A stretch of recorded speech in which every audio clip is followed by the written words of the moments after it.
السلام عليكم، ازيكم؟ يلا بينا نعمل النهارده تشيكن بانيه ونعمل معاها كمان شويه مكرونه محمره.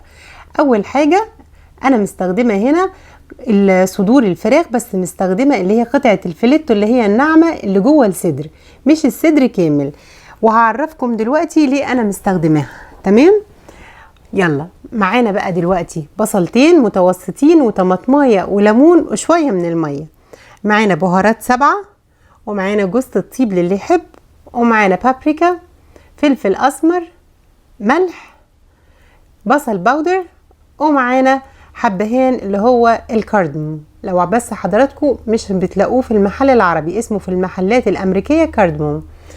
هنبدا نحط هنا بقى شويه الميه في الخلاط، وبعدين نبدا نقطع الطماطم، وهم طماطميتين متوسطين، وبعدين برضو معانا بصلتين متوسطين، وهنا لان انا معايا تقريبا 2 كيلو وربع من التشيكن بانيه او من الفراخ.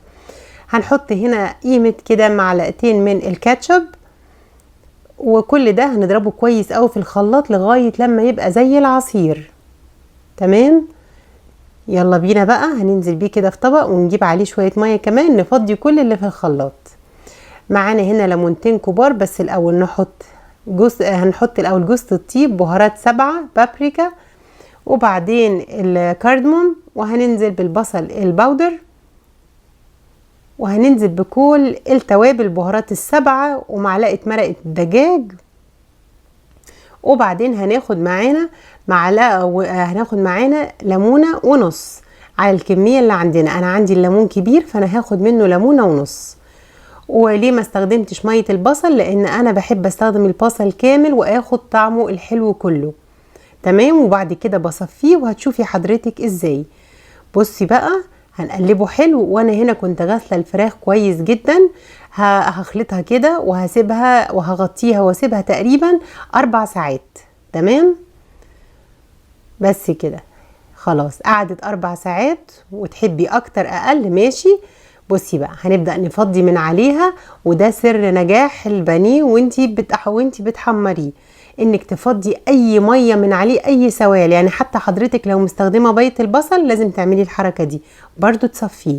تمام، بس صدقيني اعمليه بالبصل كامل، هتلاقي طعم روعه، وتحطي الطماطم وكل ده. يلا بقى، هنا حاطينه على مصفى، هنجيب شويه من الدقيق كمان في طبق، ونحط كمان 3 بيضات، وانا هنا حاطه 3 بيضات عشان انا عامله كميه فراخ كبيره. هنحط بقى على ال3 بيضات شويه من الفلفل الاسمر، وشويه من البصل الباودر، ونحط كمان رشه من الملح، ونكسر البيض قبل ما ننزل عليه باللبن. تمام، دلوقتي هننزل بقى بشويه من اللبن لغايه ما نلاقيه فك معانا كده، وما بقاش لازج انيمور، يعني لازم يكون بس يعني فاكك شويه. تمام، هنا بقى جبت كيس تلاجة وفتحته، ونزلت عليه بقى بالبقسماط الناعم المطحون، وبعدين هننزل عليه كمان بشوية من البانكو. والبانكو ده بيبقى موجود برضو في نفس السكشن اللي بيبيعوا فيه البقسماط المطحون. هننزل عليه بشوية من البصل البودر، وشوية من الفلفل الأسمر، وبعدين هننزل بمعلقتين ونص من النشا، ونخلطهم كويس جدا مع بعض. تمام، طيب البانكو هنا على فكرة بينفع قوي معانا، لانه بيخلي اللون حلو قوي، والطعم والقرمشة بيزودها كمان مع النشا.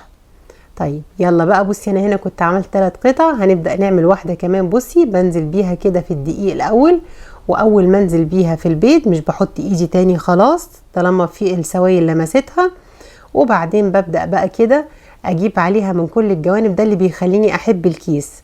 بصي اهو، اجيبها عليها واروح شايلاها، بصي، وارصها، اجي هنا تاني اهو وانزلها في البيض، واول ما تنزل في السوائل ايدي ما تلمسهاش.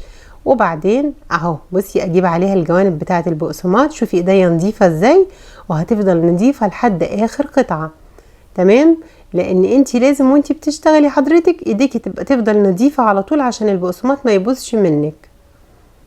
تمام، وللجماعه اللي عايشين هنا معانا في امريكا، ده البقسماط الناعم المطحون يا جماعه، هو البريد كرامز.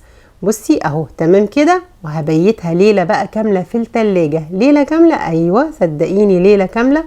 هو ده اللي هيطلع معاكي اجمل تشيكن بانيه، بجد هتطلعي بانيه في منتهى الجمال. لان بجد لما بتقعديه تقريبا في التتبيله 3-4 ساعات لازم تحضري له قبلها بيوم، وبعدين تبيتيه بقى بالبريدنج بتاعه في التلاجة. هو ده اللي هيطلع لك النتيجه اللي حضرتك شايفاها قصادك دي. بجد جربي ومش هتندمي، صدقيني هتدعي لي ان شاء الله. بصي بقى بنفس الشكل ده، ونكرر العمليه دي لغايه لما نخلص كل حاجه. طبعا حضرتك هنا ممكن ما تستخدميش الكميه كلها، انا الحقيقه بحب افرزه واحط بين كل يعني ما بحطهوش فوق بعضه ابدا، لازم احط بينه كيس بلاستيك او بلاستيك راب، وادخله الفريزر واطلع منه بالطلب زي ما انا عاوز. شايفه الشكل جميل ازاي؟ يلا بقى بينا نحمر شويه مكرونه ونقدمها جنبها. جبت هنا كان عندي بواقي من المكرونه انواع مختلفه، خلطتهم ببعض وحطيتهم في علبه واحده، وهبدأ بقى ان انا احمرهم كده في شوية من الزيت، وحطيت عليهم رشة من الملح عشان اوحد لونهم في التحمير بالشكل اللي حضرتك شايفاه ده. تمام، واقلب كويس، واول لما خلاص الاقي لهم احمر فاتح معايا طماطمايه مبشوره انزل بيها. بصي وبغطي كده عشان بس البخار اللي ده بيطلع فيه شويه من الزيت ما يبهدلش طبعا المطبخ، انا مش بحب ابهدل الدنيا حواليا. خلاص كده خدت لها تقليبه وسخنت الطماطميه معاها، انزل بقى بالميه واغطيها، وبصل بودر وفلفل اسمر وملح وورقه لورا، وبعدين معلقه من مرقه الدجاج، وهنقلبه كويس كده، وشويه من الشطه المجروشه اللي هي الريد كراشت بيبر لو حضرتك بتحبيها سبايسي، او شطه عادي ناعمه مطحونه، وبس كده. بصي بقى هنا خلاص استوت، شايفه الجمال؟ يلا بينا نروح نغرف. ايه رأيك بقى؟ بصي المنظر، والله يا جماعة طبق في منتهى الجمال وخفيف وروعة. وانا طبعا كنت عاملة مكرونة بالصلصة قريب، فما رضيتش اعمل مكرونة بالصلصة دلوقتي تاني. شايفة الجمال؟ والله هتعجبك جدا ان شاء الله، ولما تجربيها وتعجبك من فضلك ترجعي لي في التعليقات وتقولي لي. ومتشكرة جدا جدا على الريفيوهات الجميلة اللي بتجيني من الناس الحلوين اللي بيجربوا الاكل وبيرجعوا مش بيستخسروا فيها كلمة حلوة ان هم يقولوا لي. ميرسي جدا ليكم، جزاكم الله عني خيرا. شايفين الجمال؟ بصوا بقى، شوفوا من جوه.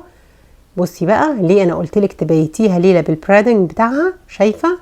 بصي الشكل، ولا فاصلة ولا اي حاجة، ولا الطبقة اللي بره قبت. يلا اشوفكم في فيديو جديد، والسلام عليكم ورحمة الله وبركاته. مع السلامة حبايبي.